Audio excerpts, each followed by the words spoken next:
Oke, selamat malam sahabat Dewa Talks. Selamat datang di Dewa Talks, high quality, trusted, and free webinar in Indonesia with pesanat expert yang dipersembahkan oleh Dewa Web, partner kamu untuk sukses online. Jadi untuk topiknya sendiri, kita hari ini akan bahas website and app development dengan judul Kalau AI bisa coding, software engineer bisa apa? Nah, ini akan disampaikan oleh pembicara kita atau expert kita, Mas Zikrul Ihsan, selaku founder Software Engineer Growth. Boleh nggak Mas Ihsan memperkenalkan diri dulu? Silakan. Oke, halo semuanya. Assalamualaikum warahmatullahi wabarakatuh. Nama saya Zikrul, asalnya dari Sumbawa, Nusa Tenggara Barat. Terus sekarang lagi aktif jadi full stack engineer di salah satu legal tech di Indonesia.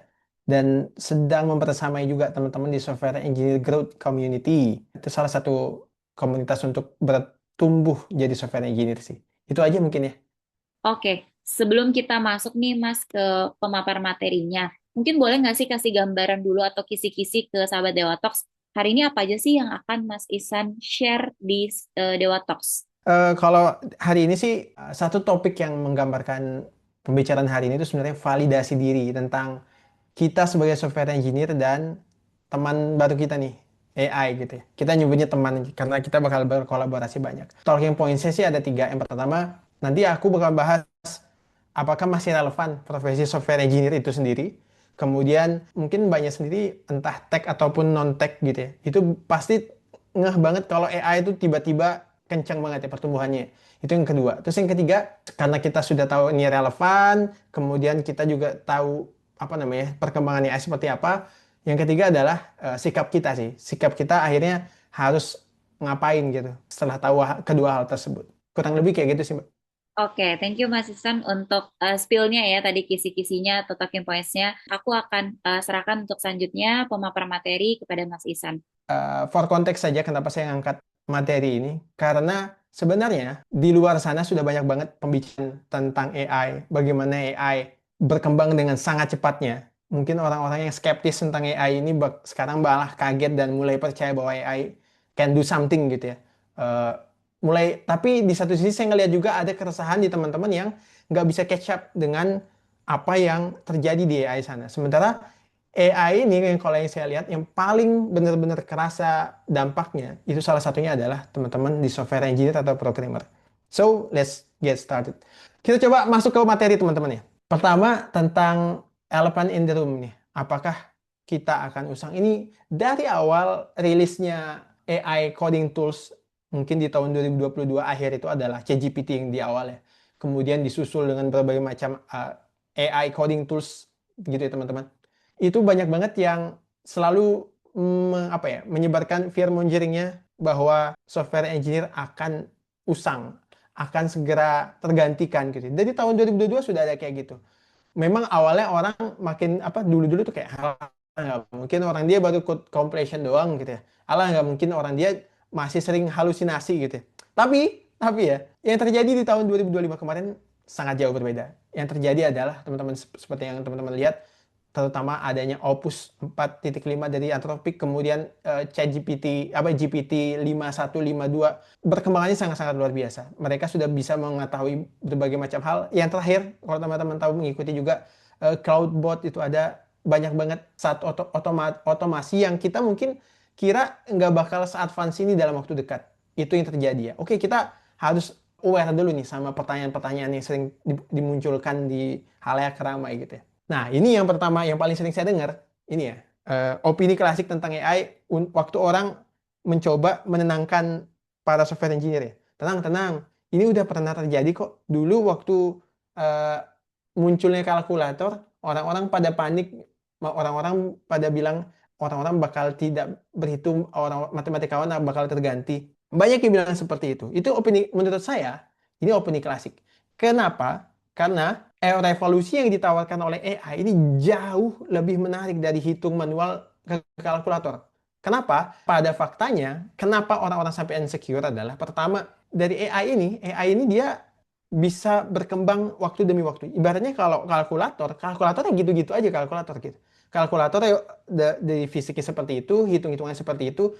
Tidak ada kalkulator yang tiba-tiba bisa menghitung sendiri misalnya. Tidak ada kalkulator yang tiba-tiba waktu itu bisa menghitung tanpa orang punya landasan ilmu matematika sebelumnya.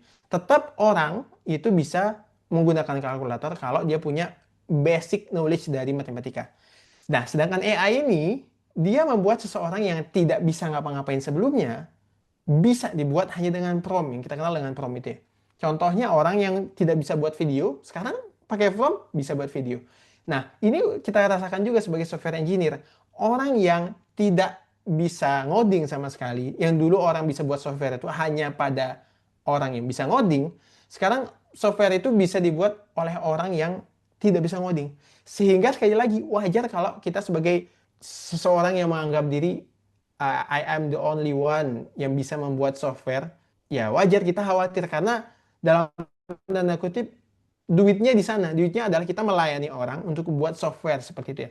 Itu yang membuat saya rasa wajar kalau kita agak sedikit khawatir dan saya rasa kata-kata bahwa AI itu seperti kalkulator belum cukup menenangkan. Saya malah ke pendekatan ya udah sadarin aja bahwa AI itu sebegini hebatnya gitu. Itu pertama tentang eh, pembicaraan malam hari ini adalah oke, kita sama-sama tahu bahwa AI ini memang seluar biasa itu. Nah, ditambah lagi nih kekhawatiran yang kedua. Tadi kan AI ya. Ditambah lagi sebelumnya job market software engineer itu kan seret gitu ya, seret gitu. Nah, tapi di sini saya mau jelaskan teman-teman. Kenapa orang-orang banyak yang bilang software engineer job market itu berkurang drastis gitu ya. Sebenarnya kalau teman-teman yang sudah menggeluti dunia software engineer dari tahun 2013 ke bawah, kebetulan saya angkatan 2013, jadi saya mau cuma gambarkan di 2013 aja gitu. Yang mendasari orang-orang bilang ini kondisi sangat kurang, menurut saya, menurut keyakinan saya adalah karena di tahun 2020, waktu tech bubble dulu adalah terlalu banyak, job market terlalu banyak. Sehingga sekarang turun, jadinya turunnya mungkin let's say kalau dulu itu 90% ya, apa jadi 200%, sekarang turun jadi 110%, which is 90% turunnya gitu ya. Nah, ya hal ini membuat wah turun drastis nih. Padahal kalau kita bandingkan dengan di zaman 2013 atau 2010 dulu, yang mana saat itu saya cuma mengenal sistem analis atau programmer gitu ya. Saya dulu nggak ada product engineer, software engineer itu saya nggak kenal dulu. Yang saya lihat sekarang adalah masih lebih baik daripada tahun 2013 kemarin.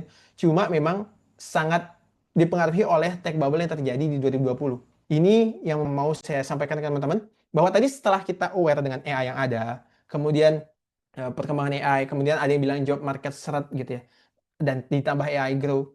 Oke, kita tadi aware dengan kemampuannya AI, kemudian sekarang job market seperti ini.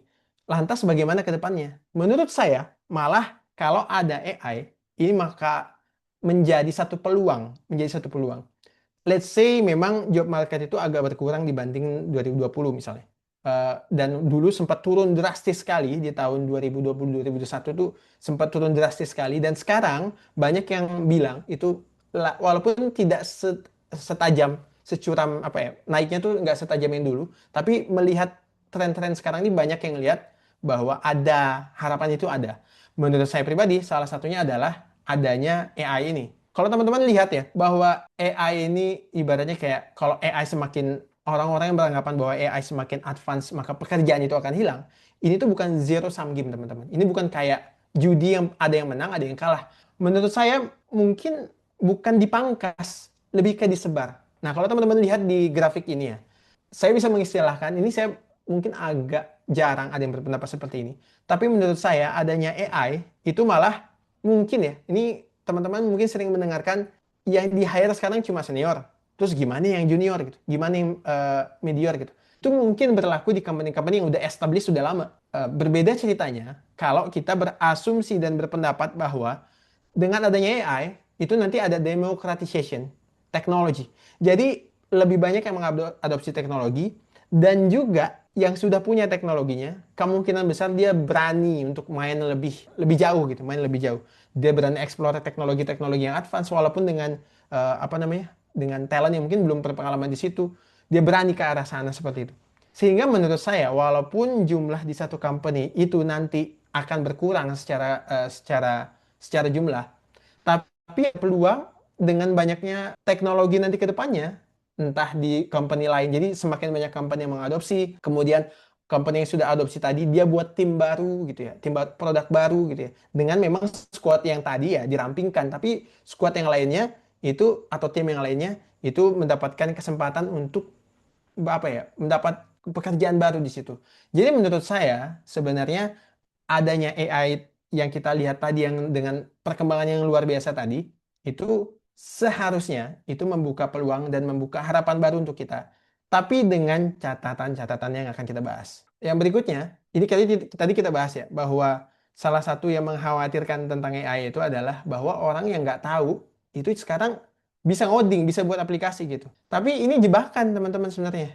Ada yang saya sebut dengan jebakan 30 menit selesai. Banyak orang yang berkata, wah, apalagi iklan-iklan vibe coding gitu ya, iklan-iklan tools-tools AI, wujudkan mimpimu tentang sebuah software yang tidak pernah ada sebelumnya, gitu ya. Wujudkan dalam waktu 30 menit, boom, jadi gitu. Nah, ini mungkin kalau app yang have fun aja ya, senang-senangan aja, mungkin bisa gitu. Tapi yang terjadi kalau ini adalah apps yang berkaitan dengan user, berkaitan dengan bisnis, berkaitan dengan pemerintah, berkaitan dengan real pengguna, itu tidak bisa langsung seperti itu teman-teman. Yang terjadi memang adanya orchestration yang harus kita lakukan, adanya pendetailan terhadap aplikasi yang kita buat yang sangat untuk sekarang at least ya. Walaupun banyak yang bilang ya dari CEO-nya Anthropic itu bilangnya bahwa in the next 12 months gitu bakal terotomatisasi nih semuanya. Tapi kita harus ingat juga nggak ada makan siang yang gratis ya. Itu tidak mungkin dengan sulap gitu langsung jadi. Nah, adanya hal ini itu harusnya kita ngelihat bahwa ternyata emang harus ada step-step yang dilakukan ketika satu software itu mulai serius dalam tanda kutip gitu ya. Nah, inilah menurut saya yang tetap menjadi area dari software engineer itu sendiri. Yang berbeda itu mungkin sekarang lebih ke satu program tadi ya. Tapi kita beralih sekarang ke sistem. Let's say dulu kita buat satu task gitu ya. Kita cuma buat satu aplikasi. Sekarang kita lebih dari itu mikirnya sebagai software engineer. Kita harus mikir bagaimana ke arah CI/CD-nya. Bagaimana kita gampang ketika ada perubahan, kita kita deploy ke sistem kita gampang. Ketika ada kesalahan, kita gampang mendeteksinya. Ketika ada keamanan, kita gampang memindainya gitu ya. Nah, dari sini kita buat satu sistem itu. Dan menurut saya sekali lagi, peluang-peluang tadi itu bisa dilakukan di dalam sistem ini. Jadi instead of making a feature only gitu ya. Jadi kita jadi tiket translator, dari tiket menjadi fitur. Kita sekarang sudah saatnya untuk memikirkan satu sistem kayak gitu. Terlebih lagi, kalau teman-teman lihat beberapa waktu yang lalu, itu ada satu video dari Bapak Grady, ini nyebutnya Grady Book ya atau bagaimana ya. Beliau ini salah satu sesepuhnya di dunia software engineering. Tenang banget pendapat beliau tentang AI ini. Beliau mengatakan bahwa AI ini hanyalah another age of software engineering. Kalau mau lihat videonya bisa langsung aja di YouTube. Itu the third golden age of software engineering. Itu bakal banyak pendapat beliau yang menarik banget. Tapi yang paling saya lihat adalah pertama ketenangan beliau dan anggapan beliau tentang bahwa AI ini is just another abstraction. Kenapa? Karena ya dulu ini sempat disampaikan juga oleh Mas Gogo di kelasnya waktu itu ya. Karena dulu waktu orang buat mesin itu nggak ada yang bisa mungkin hanya sedikit orang yang bisa membayangkan bahwa kok tiba-tiba ada satu software gitu. Dulu kan cuma assembly misalnya gitu ya. Cuma bahkan dulu binary ngodingin cuma 101010 gitu ya. Tiba-tiba bisa buat abstraction di atasnya, yaitu bahasa assembly. Kemudian dari assembly, orang nggak kebayang bisa buat C. Oke, kita bilang bahasa C, bahasa Java itu rumit ya. Tapi di belakangnya itu lagi, interpreternya itu bagaimana, itu lebih rumit lagi.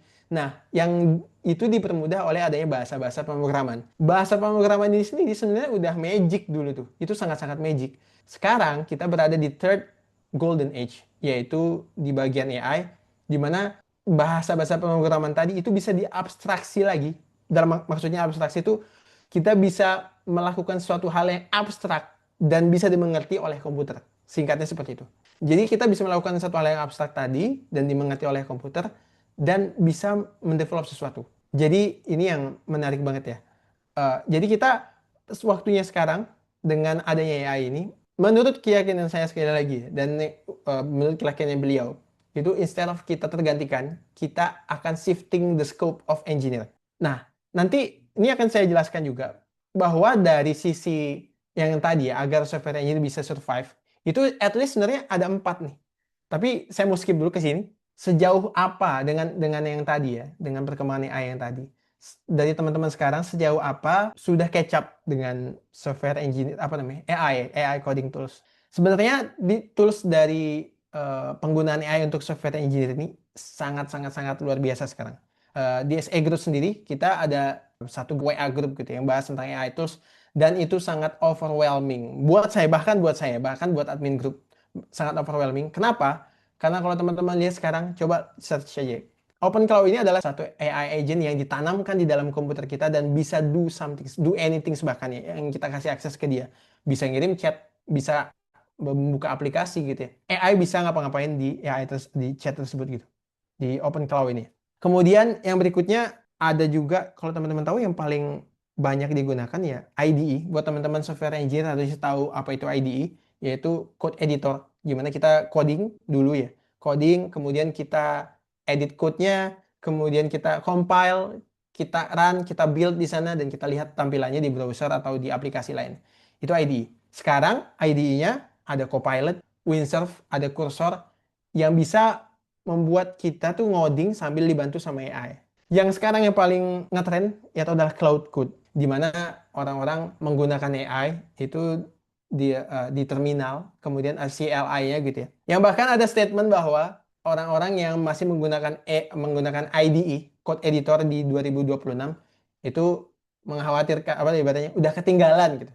Ya saya masih pakai, saya berarti ketinggalan. Hal-hal kayak gini kan membuat kita tuh kayak, lah kalau kayak gini lama-lama AI bisa ngoding sendiri. Ada bahkan yang dia tuh tidak edit coding sama sekali. Dia tidak review sama sekali. Banyak yang bilang ya, kalau sebagai software engineer, kita pakai AI itu jangan sampai tidak nge-review. Karena harus ada human touch-nya kayak gitu ya. Itu oke, tapi ada juga yang di sebagian tempat itu, untuk sekarang, buat aplikasinya tanpa di-review. Yang nge-review siapa? Yang nge-review adalah AI itu sendiri. Jadi kalau teman-teman bayangkan ya, orchestrationnya tuh kita punya AI coding tools, kita memerintahkan mereka standar-standarnya ada apa aja, itu dari AI itu sendiri. Kemudian review apa dari AI sendiri. Yang menilai apakah AI ini bisa lanjut atau tidak itu AI itu sendiri. Sudah segitunya teman-teman sekarang. Sudah sebegitunya. Inilah yang membuat software engineer atau orang-orang yang mau jadi software engineer tuh bingung apakah masih relevan saya bercita-cita sebagai software engineer gitu, atau sekarang yang udah terlanjur jadi software engineer apakah kita masih masih bisa untuk catch up gitu dengan segala perkembangan yang ada gitu. Itu wajar banget karena sudah se-advance itu teman-teman. Kita nggak tahu apakah benar pernyataan dari CEO-nya Anthropic yang menyatakan bahwa bakal terganti gitu ya suatu saat gitu. Kita nggak tahu apakah betul. Nah, dari sini saya mau menyampaikan sesuatu bahwa teman-teman ya.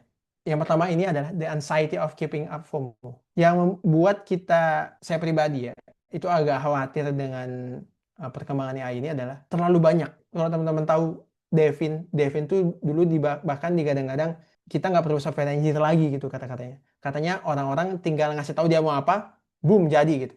Padahal pada nyatanya nggak segampang itu gitu. Itu udah kayak pertama kali saya masih ingat itu, kayak Ramadan tahun lalu deh.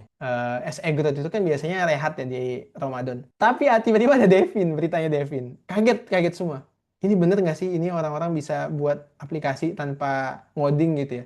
Karena kan iklannya seperti seperti itu ya. Walaupun sekarang sebenarnya Devin bukan bukan yang paling terdepan ya. Saya lihat yang paling membuat kita overwhelmed. Pesan saya buat yang teman-teman yang sudah ngikutin di X, di apa namanya, di Instagram, di YouTube, dimanapun itu ya. Kalau itu tidak berhubungan dengan pekerjaan teman-teman semua saat ini, atau hidup teman-teman saat ini, satu kata aja, stop teman-teman. Stop dulu. Fokus pada yang relevan. Kita tuh nggak perlu untuk tahu sedalam itu. Saya pribadi, saya buat grup AI tools SE Growth itu. Saya nggak mau ikutin karena terlalu banyak yang saya lakukan gitu ya. Untuk kehidupan pribadi saya juga. Akhirnya saya buat semacam summarizer buat nge-summary yang ada di bahasan di grup itu karena rame banget teman-teman. Teman-teman di situ oke. Yang saya lihat pola-polanya adalah teman-teman yang rajin itu memang sesuai kebutuhan mereka. Kita tidak menaruh apa ya, kita tidak memandang sinis teman-teman yang terlalu hype gitu ya. Itu bisa jadi emang sesuai dengan kebutuhan mereka. Permasalahannya di kita-kita ini loh, yang belum tentu berguna, belum tentu itu kita butuhkan. Let's say saya gitu ya, baru aspire senior full stack engineer gitu. Masih banyak yang harus saya pelajari. Kalau saya terlalu taktuk-taktuk dengan AI ini, bakal overwhelm. Seperti yang dibilang Mas Aryo Setiawan juga ini. belum pakai aja gitu ya, belum coba aja, mantau aja udah overwhelmed. Yes, that's right. Itu benar sekali. Makanya saya menasihatkan ke diri saya pribadi dan teman-teman, coba kasih tahu diri diri ini gitu ya, bahwa kita tuh punya izin, kita punya hak untuk bernafas. Di mana? At least di 4 hal kalau dari saya. Pertama, kita tuh tidak mesti tahu tentang model AI terbaru yang ya rilis jam 3 pagi tadi, karena ada orang lain yang alhamdulillah bisa membantu kita. Tapi kita nggak perlu setahu itu. Kita yang perlu kita lakukan ya kita mungkin bisa tetap berteman dengan mereka, kita catch up dengan sekeliling kita gitu. Tapi nggak usah ada rasa bersalah untuk tidak catch up gitu. Kemudian kita belajar sesuai dengan kecepatan kita sendiri, which is ini applicable buat apapun. Dan yang berikutnya adalah menetapkan batasan. Ya, kita unfollow aja akun pemicu kecemasan gitu kayak AI bahkan terganti begini, unfollow aja atau nggak usah buka LinkedIn. Kadang-kadang LinkedIn tuh toxic for some people ya, yang mungkin kita ngelihat orang-orang baik semua gitu. Nah, yang terakhir adalah relevan pada pekerjaan Anda.